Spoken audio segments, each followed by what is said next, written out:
Hello friends, welcome back to my channel. நம்ம இன்றைக்கி வந்து ஃபார்ம் டூர் பார்க்க போகிறோம்.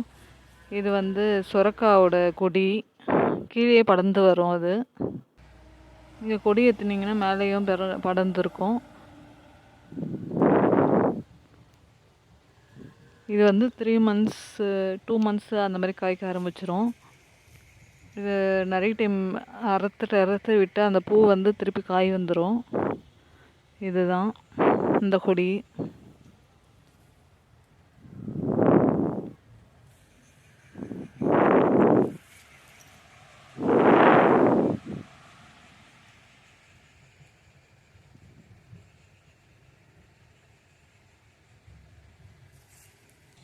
இது வந்து வெண்டைக்காய் செடி. இதில் வெண்டைக்காய் வந்து காய்ச்சிக்கிட்டே இருக்கும். நீங்கள் கட் பண்ண பூ வந்துகிட்டே இருந்து காய் வந்துகிட்டே இருக்கும். இதுக்கு சீசன்லாம் கிடையாது. மழை டைமை தவிர சம்மரில் வந்து இது காய்ச்சிக்கிட்டே இருக்கும்.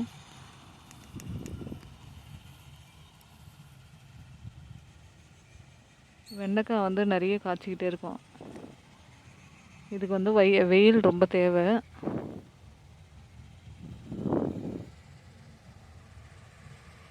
மருந்து வந்து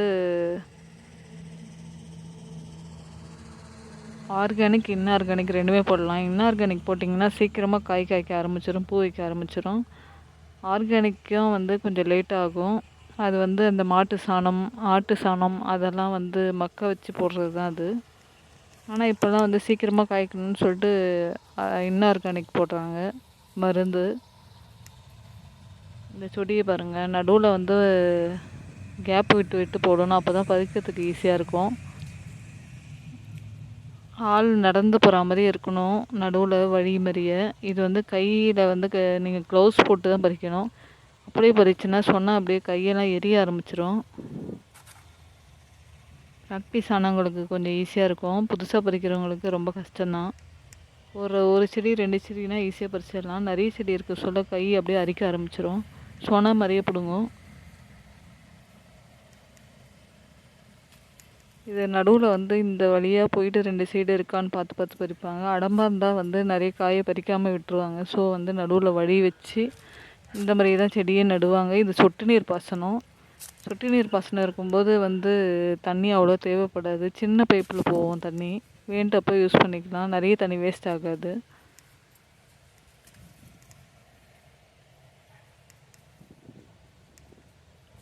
இது வந்து லேடிஸ் ஃபிங்கர்னால் வெண்டைக்காய், அதோட செடி தான் இது. நீங்கள் ஃபுல்லாக போடுறத விட கொஞ்சம் வெஜிடபிள்ஸ் அந்த மாதிரி போடலாம். இங்கே பாருங்கள், இந்த செடி வந்து ஹைட்டாகவும் வரும், சில நேரத்தில் சின்னதாகவும் வரும்.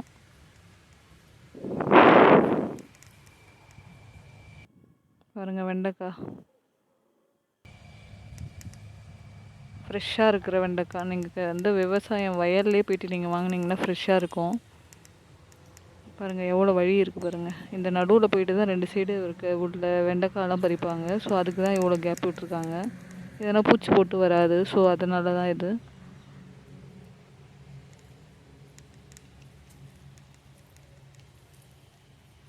இதுதான் அந்த க்ளோஸ் பண்ணி வச்சுருக்குற. அதுதான் மண்ணுக்கு மேலே அந்த கவர் போட்டுட்டு உள்ளே பைப் இருக்கும். அதுதான் சொட்டு நீர். சொட்டாக வரும், ஈரமாகிடும், தண்ணி வேஸ்ட் ஆகாது. ஸோ அதுதான் சொட்டு நீர் பாசனம். பாருங்கள், சூப்பராக இருக்குது. இந்த செடி ஃப்ரெஷ்ஷாக இருக்குது. நீங்கள் வேணால் வீட்டில் வந்து 2-3 செடி அந்த மாதிரி வச்சுட்டு ஆயை கட் பண்ணிக்கிட்டே இருக்கலாம்.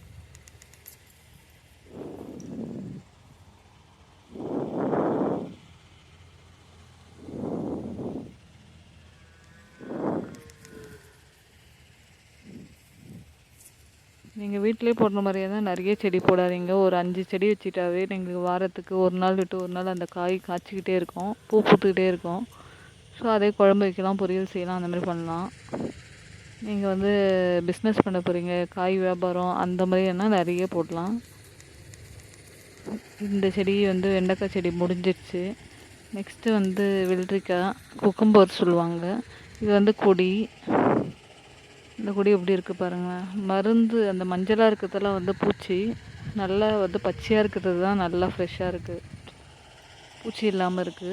மஞ்சளாக இருக்கிறது வந்து பாக்டீரியா எஃபெக்ட் ஆனது. பச்சையாக இருக்கிறது தான் வந்து அந்த நோய் தாக்கம் இல்லாமல் இருக்கிறது தான் அந்த செடி. இது கொடி தான். சின்ன சின்ன கிளையில மேலே ஏற்றி விட்டுருக்காங்க. வெள்ளரிக்காய், ஃப்ரெஷ்ஷான வெள்ளரிக்காய். இது வெயிலுக்கு அவ்வளோ நல்லது இது. நீங்கள் இதை கூட்டு செய்யலாம், சாலட் செய்யலாம், பச்சடி செய்யலாம். அதுக்கு தான் இது. இதுவுமே சொட்டு நீர் பாசனம் தான். தண்ணி அவ்வளோ தேவையில்லை, சொட்டு சொட்டாக வரும். இந்த சொட்டு நீர் பாசனம் எதுக்குன்னா, தண்ணி வந்து நிறைய வேஸ்ட் ஆகாமல் இருக்கிறதுக்கு தான் சொட்டு நீர் பாசனம். பாருங்கள், இதுவுமே 2 சைடு பறிக்கிற மாதிரியே இருக்கும். கேப் விட்டு தான் நீங்கள் செடியை நடணும்.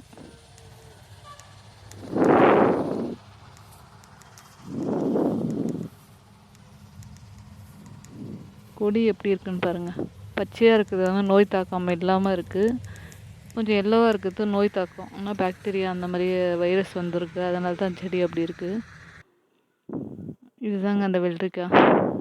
நம்ம பச்சையாகவே தோலை சீவிட்டு அப்படியே சாப்பிட்லாம், தயிர் கூட ஆட் பண்ணிக்கிட்டு. பிரியாணிக்கு அப்புறம் வந்து கூட்டு செய்யலாம், அது மாதிரியே செய்யலாம், நல்லாயிருக்கும். ஃப்ரெஷ்ஷாக நீங்கள் வந்து வயல்லே போய் பறிச்சிக்கலாம். பாருங்கள் வெள்ளரிக்காய். இது வந்து உடம்போட கூலிங்க்கு நீங்கள் சாப்பிட்லாம் கட் பண்ணிவிட்டு. இதுதான்.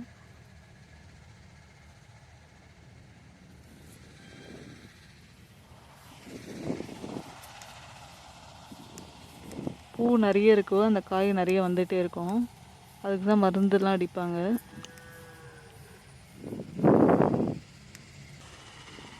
நெக்ஸ்ட்டு வந்து இந்த கறிக்காராமணி. இது பீன்ஸோட வெரைட்டி அது. இது மோஸ்ட்லி உங்களுக்கு தெரியாது. இது கிராமத்துலலாம் நிறைய போடுவாங்க. நீட்டாக இருக்கும் பீன்ஸ் மாதிரியே. பீன்ஸ் கொஞ்சம் குட்டையாக இருக்கும், இது கொஞ்சம் நீட்டாக கறிக்காராமணின்னு சொல்லுவாங்க. இது செடி மாதிரியே தான், அப்படியே படர்ந்து கீழே இருக்கும். ஆனால் நிறைய பூ விட்டுட்டு காய் வந்துகிட்டே இருக்கும். அப்படியே கறிக்காராமணி. இது கொஞ்சம் டார்க்காக இருக்கும் செடி. இதுக்குமே அந்த வழி வைக்கணும் நடுவில், இல்லைன்னா பறிக்க முடியாது. பார்க்கவே இந்த செடி சூப்பராக இருக்கும். இது அவரைக்காய் செடி மாதிரியே இருக்கும். பாருங்கள் பீன்ஸ் எவ்வளோ நீட்டாக இருக்குது. ஆனால் இது கறிக்காராமணி தான் சொல்லுவாங்க. கூட்டு செய்யலாம், பொரியல் செய்யலாம், எல்லாமே நல்லாயிருக்கும். இது பாருங்க, காராமணி மாதிரியே இருக்கும், ஆனால் கறிக்காராமணி. இது பீன்ஸ் மாதிரியே பொரியல் பண்ணுவாங்க. இந்த செடி கொஞ்சம் நல்லா இருக்குது, நோய் தாக்கம் இல்லாமல் நல்லா பச்சையாக இருக்குல்ல. பாருங்கள், இதை விட இன்னும் லெங்க்த்தியாக வரும் அந்த செடி. நெக்ஸ்ட்டு வந்து குக்கும்பர்லேயே வந்து குண்டாக இருக்கும். அந்த குக்கும்பர் வெள்ளரிக்காலே லைட்டாக கோடு போட்ட மாதிரியே இருக்கும், ஆனால் குண்டாக இருக்கும். குக்கும்பரோட ஃபேமிலி இது. இது நார்த்து சைடில் வந்து அதிகமாக சாப்பிடுவாங்க. பாருங்கள், இப்படி தான் இருக்கும் குண்டா. உள்ளே வந்து வெள்ளரிக்காய் மாதிரியே இருக்கும், ஆனால் மேலே மட்டும் எல்லோவாக இருக்கும், நாமம் மாதிரியே இருக்கும். இந்த சைஸு இந்த இதுதான் கரெக்டான பதம். இது இப்போ தான் பறித்து யூஸ் பண்ணணும். பாருங்கள், இது பிஞ்சிலே எவ்வளோ பெருசாக இருக்குது பாருங்கள். இதுதான் கரெக்டான பதம் நீங்கள் பறிக்கிறதுல. இது தோல் சீவிட்டு அப்படியே கூட்டு செய்யலாம், இப்போ சாலடு அப்படியே பச்சையாக சாப்பிட்லாம். இது வந்து அந்த கல்யாண பூசணிக்கான்னு சொல்கிறாங்கல்ல, இந்த மஞ்சளாக இருக்குமே உள்ள, அந்த பூசணி செடி. இது கொடி எல்லாமே கீழே தான். இதுவுமே சொட்டு நீர் பாசனம் தான். பாருங்கள், இதோட கொடி எவ்வளோ சூப்பராக இருக்குது. பச்சையாக இருக்கிறதுனால நோய் தாக்கம் இல்லாமல் இருக்குது. எல்லோவாக இருக்கிறது வந்து கொஞ்சம் பூச்சி வந்துகிட்டே இருக்கும், அதுதான். இங்கே பாருங்கள், பூசணிக்காய் வந்து இன்னும் 1 மந்தில் நல்லா சூப்பராகிடும். மேலே எல்லோ கலரில் லைட்டாக வரும். பாருங்கள், டார்க்காக இருக்குது. கொஞ்சம் காயாக இருக்கும்போது டார்க்காக இருக்கும், பழுத்த உடனே லைட்டாக மேலே எல்லோயிஷாக வரும், உள்ளே எல்லோவாக இருக்கும். பாருங்கள், இது ரொம்ப நாளும் தாங்கும், சீக்கிரமாக அழுவாது. சாம்பார் அந்த மாதிரியே நீங்கள் ஸ்வீட் செய்யலாம், அதுக்கெலாம் வந்து இந்த பூசணிக்காய் யூஸ் ஆகும்.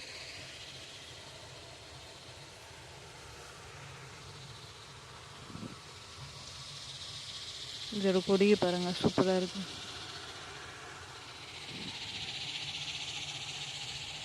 இது கொஞ்சம் அப்படியே அந்த இடமே அடம்பாயிடும்.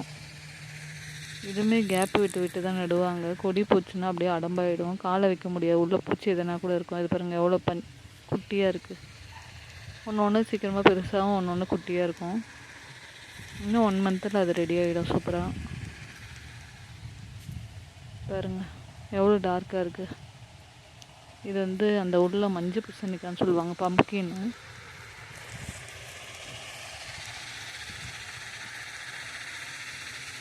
இப்போ வந்து நம்ம வெள்ளை பூசணிக்காவோட செடி இது வந்து பொங்கல் டைமு, அமாவாசைக்கு அந்த டைம்லாம் வந்து உடைப்பாங்க. அப்புறம் அல்வா செய்வாங்க. அந்த பூசணிக்காய் தான் இது, இந்த செடி. அந்த பூசணிக்காய் இந்த பூசணிக்காய் ஒரே மாதிரியே தான் இருக்கும் இலை.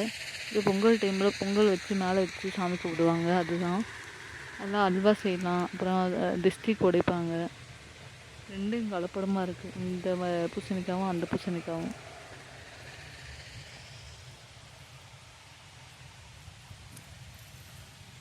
பாருங்கள் இது வெள்ளை பூசணிக்காய். இதுவும் இன்னும் 1 மந்த்தில் ரெடி ஆகிடும். இது ரொம்ப நாள் தாங்கும். நீங்கள் வீட்டில் அப்படியே பறித்து வச்சுருந்தீங்கன்னா சீக்கிரமாக அழுகி போகாது. சாம்பாரில் கூட போட்டுக்கலாம், ஸ்வீட்ஸ் செய்யலாம். அதுக்கு தான் இந்த பூசணிக்காய், வெள்ளை பூசணிக்காய்.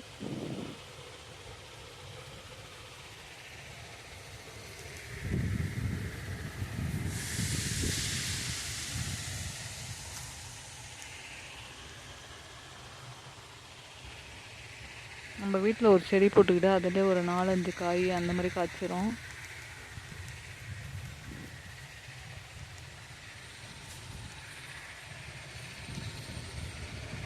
முக்கால்வாசி அந்த வெள்ளை பூசணிக்காய் கொடி தான் இருக்குது. பாருங்கள் சின்ன சின்னதாக இருக்குது. இன்னும் 1 மந்த்தில் நல்லா பெருசாகிடும். ஒரு நாளும் வந்து சைஸ் பெருசாகிட்டே இருக்கும். இதோட பூ பாருங்கள் எவ்வளோ சூப்பராக இருக்குது, ஃப்ரெஷ்ஷாக இருக்குது. பாருங்கள் தண்ணி ஈரமாக இருந்துகிட்டே இருந்தால் தான் அந்த செடி வந்து ஃப்ரெஷ்ஷாக இருக்கும், இல்லைன்னா வாடி போயிடும்.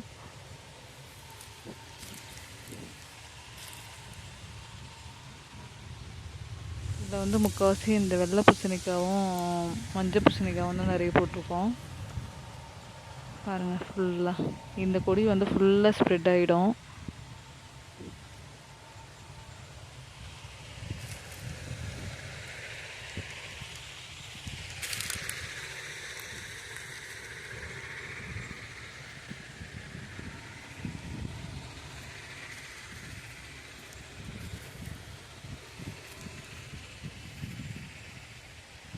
பாருங்கள் ஒரு கொடியிலே வந்து ஒரு செடியிலே நிறைய காய் இருக்கும். அதில்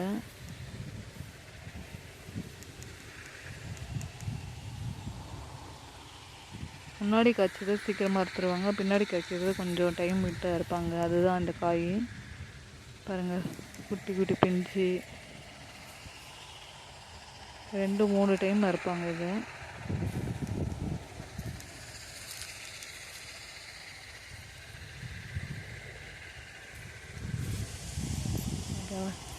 வெள்ளை பூசணிக்காய்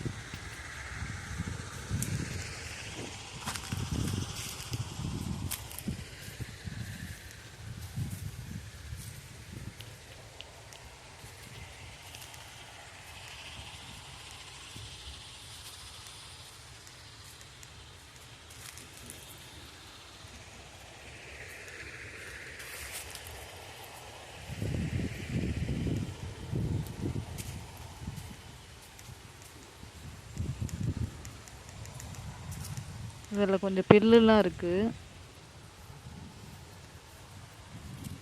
இந்த பில்லுலாம் க்ளீன் பண்ணி எடுத்துட்டா வந்து அந்த பூ வெயில் நல்லா பட்டு நல்லா காய் சூப்பராக பெருசாக வளர்ந்து வரும்.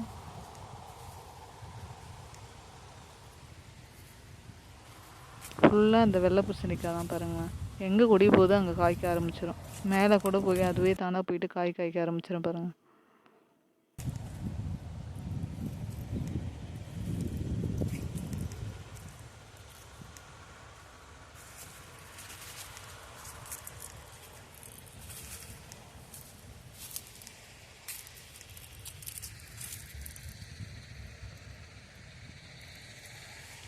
அது பிஞ்சாக இருக்கும்போது கொஞ்சம் பச்சையாக தான் இருக்கும். கொஞ்சம் முத்த அது ஒயிட் கலரில் ஆக ஆரம்பிச்சிடும் பூசணிக்காய். இங்கே பாருங்கள் ஒயிட்டாக இருக்குது.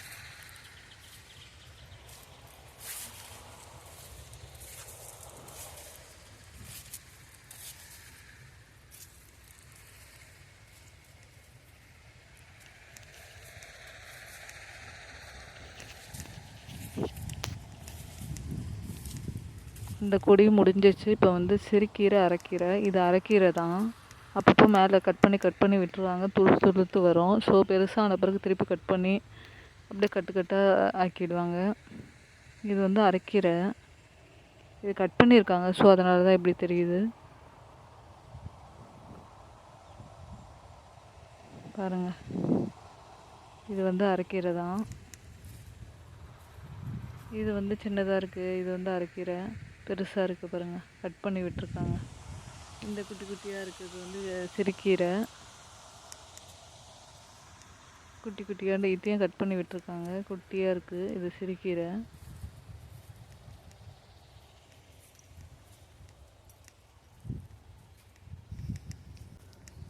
இது வாட்டர் மெலானோட செடி கொடி.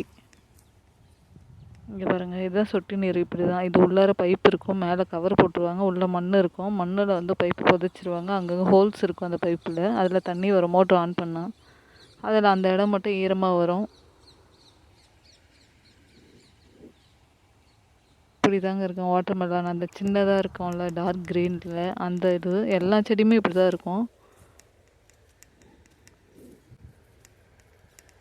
இது வந்து பாவக்காய் செடி. பாருங்கள், இன்னும் காய்க்கலை.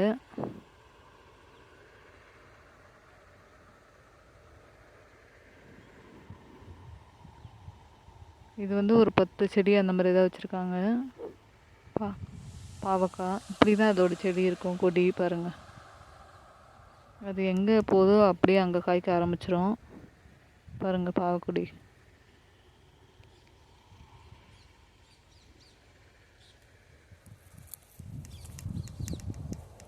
இது ஃபுல்லாமே வந்து வாட்டர் மெலான் தான். பாதி இடம் ஃபுல்லாக வாட்டர் மெலான் தான் போட்டிருக்காங்க. இந்த பைப் இருக்குல்ல, அந்த பைப் வந்து உள்ளே மண்ணில் புதைக்காமல் மேலே வச்சுருக்காங்க. சொட்டு நீர் பாசத்துக்கு தான். அங்கங்கே ஜாயிண்ட்டாக வரும்.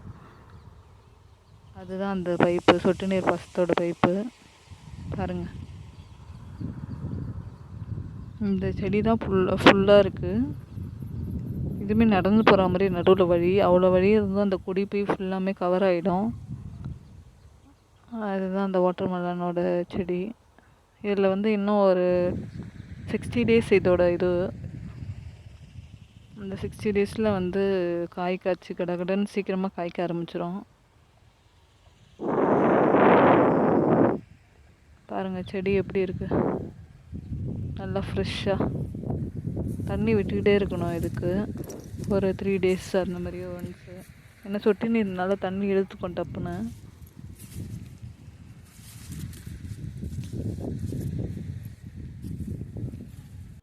இங்கே பாருங்கள், அது அந்த பிஞ்சு பாருங்கள் டார்க்காக இருக்குது.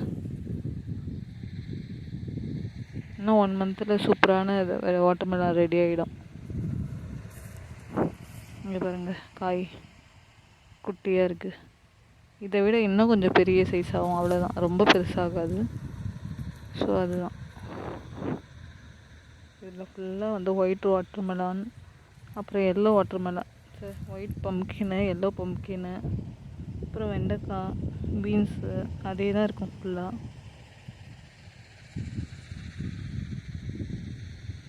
இது எல்லோ ஃபுல்லாக க்ரீனாக இருக்கிறது தான் வந்து நோய் தாக்கம் இல்லாமல் இருக்குது. அந்த பூச்சி அடிக்காமல் இருக்குது. கொஞ்சம் க்ரீனாக இருக்கிறதெல்லாம் வந்து பூச்சி இல்லாமல் இருக்கிறது.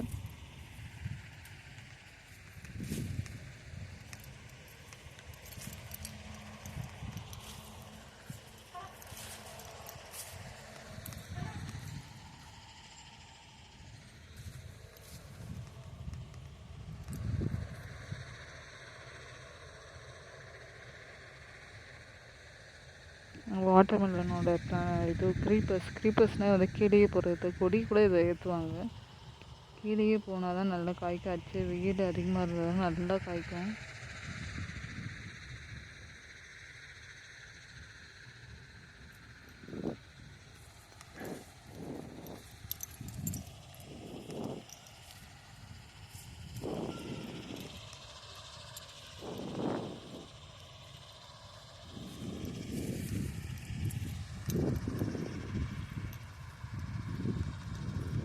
இந்த செடி எப்படி இருக்குது பாருங்களேன். இன்னும் கொஞ்ச நாள் போனோடனே அந்த இடமே தெரியாது, ஃபுல்லாக அந்த கொடியாயிடும்.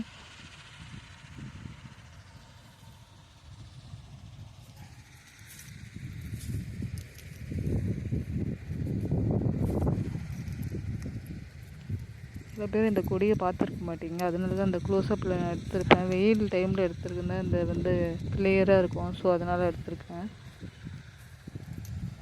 நீங்கள் வந்து விவசாயம் பண்ணுற மாதிரியா இருந்தால் இந்த மாதிரி சொட்டு நீரில் பண்ணுங்கள். பெரிய லேண்டாக இருந்தால் பண்ணுங்கள். சின்ன இடமா இருந்தால் மண்ணிலே வைங்க, நல்லா வரும்.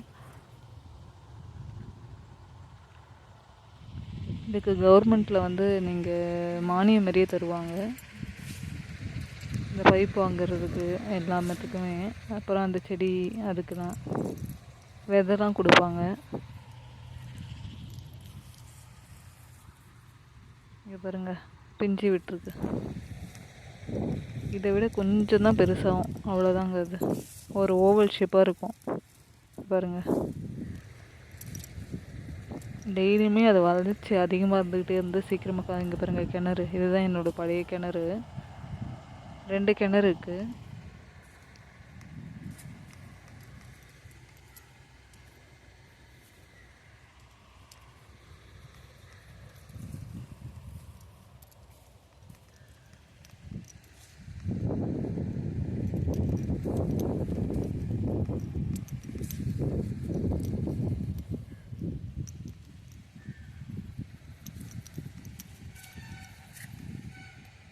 இந்த தர்பூசணி பக்கத்துலேயே இன்னொரு சைடில் நாங்கள் கத்திரிக்காய் செடி நட்டுருக்கோம். அது கொஞ்சம் சின்னதாக இருக்குது. இன்னும் ஒரு 1 மந்தில் காய்க்க ஆரம்பிச்சிரும் கத்திரிக்காய். இது நடுவில் தென்னை மரம், அப்புறம் வந்து தேக்கு மரம் அதெல்லாம் இருக்குது. சுற்றி தேக்கு மரம் தான் வச்சுருக்கோம். இந்த மாதிரி வைங்க.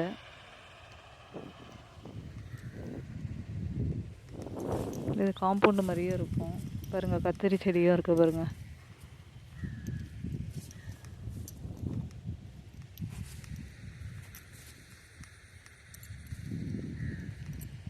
அந்தந்த சீசனாக என்னென்ன காய் செடி போட முடியும் அதெல்லாம் நீங்கள் போடுங்க. வேணால் சில டைம்ஸ் விலை கம்மியாகவே இருக்குது, எடுக்க மாட்டுறாங்க, அந்த மாதிரி போடுங்க.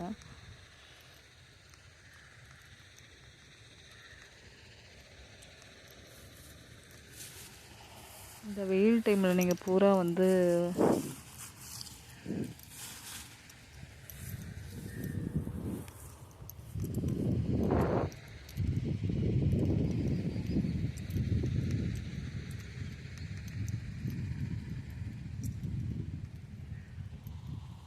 திருப்பி நம்ம அதே லைனுக்கு வந்துட்டோம் பாருங்கள். குக்கும்பர் சைடு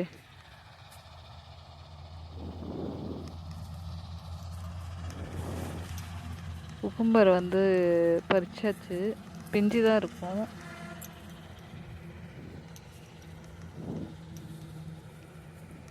இந்த மாதிரி வழி இருந்தால் தான் உங்களுக்கு ஈஸியாக இருக்கும் பறிக்கிறதுக்கு. பாருங்கள், நீங்கள் வந்து ஃபார்ம் லேண்ட் இந்த மாதிரி விவசாயம் பண்ணோன்னா இந்த மாதிரி பண்ணுங்கள், அப்போ தான் உங்களுக்கும் ஈஸியாக இருக்கும்.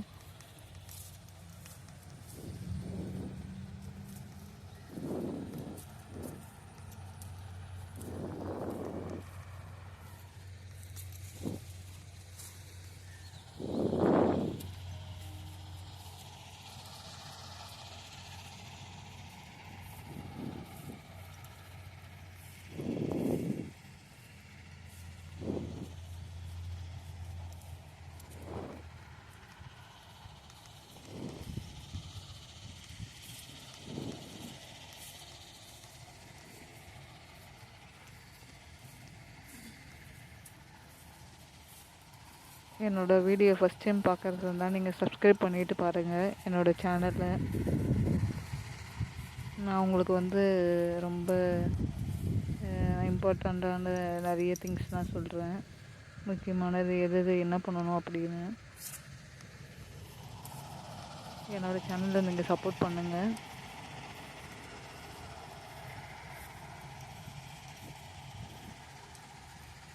என்னோடய வீடியோ ஃபஸ்ட் டைம் பார்க்க தந்தால் லைக் பண்ணுங்கள், ஷேர் பண்ணுங்கள், சப்ஸ்கிரைப் பண்ணுங்கள்.